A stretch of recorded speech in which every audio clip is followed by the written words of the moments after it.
नमस्कार मंडळी, आम्ही अग्रिकोड यूट्यूब चॅनल तुमचं सर्वांचं स्वागत आहे। आज आपण करणार आहोत सुरमईचं कालवण। तर त्यासाठी सर्वप्रथम बाजारातून मस्त अशा ताज्या 2 सुरमई आणलेल्या आहेत।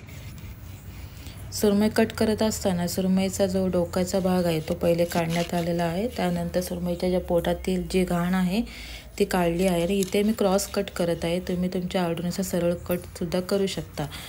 क्रॉस कट करण्याचं कारण असं की जेव्हा सुरमई लहान असते आणि त्याची तुकडी मोठी दिसायची असेल तर तेव्हा क्रॉस कट केली।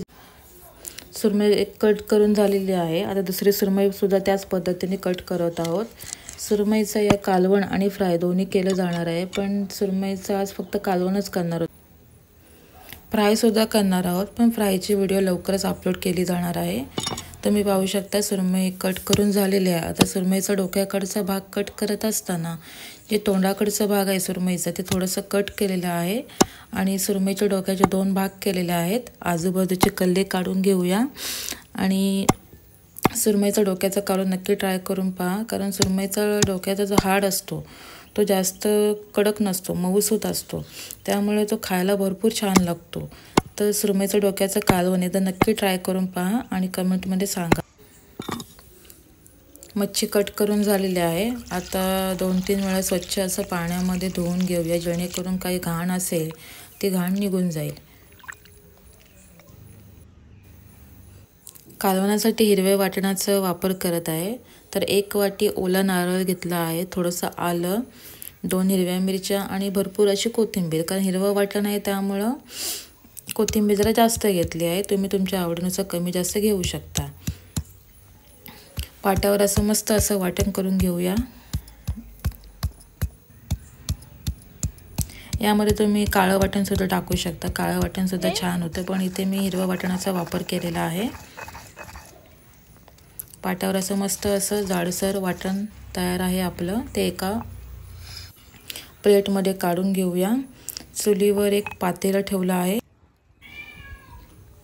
पातेले गरम झाल्यानंतर त्यामध्ये 2 चमच तेल टाकूया। तेल तुम्ही तुमच्या आवडीनुसार कमी जास्त टाकू शकता।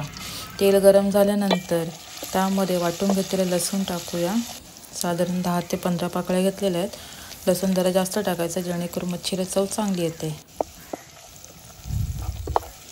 अर्धा चमचा हळद, 2 चमचे आगरी मसाला, तयार केलेलं हिरवं वाटण सर्व एकत्र करून घेऊया। त्यानंतर उरलेलं वाटणाचं पाणी घालून चांगलं 3-4 मिनटं उकळ येईपर्यंत ठेवूया। उकळ आल्यानंतर त्यामध्ये सुकवलेली कैरी म्हणजेच आंबोशी घालूया। त्यानंतर चवीनुसार मीठ घालून चांगले 10 ते 15 मिनटं उकळ येईपर्यंत कालवण शिजवून द्यायचं आहे।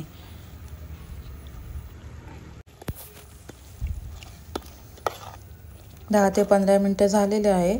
आता त्यामध्ये कापून घेतलेली सुरमईची जी तुकडी आहे ते सोडून द्यायचे आहे।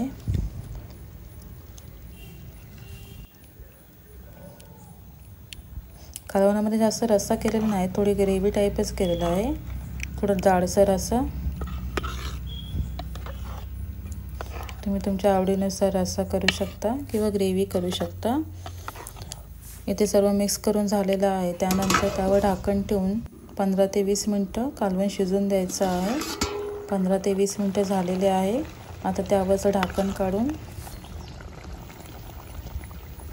पाहू शकता कालवणाला रंगसुद्धा छान आलेला आहे आणि तुकडीचं पाणीसुद्धा झालेलं नाही। त्यावर तुमच्या आवडीनुसार कोथिंबीर टाकून तयार आहे आपलं सुरमईचं कालवण।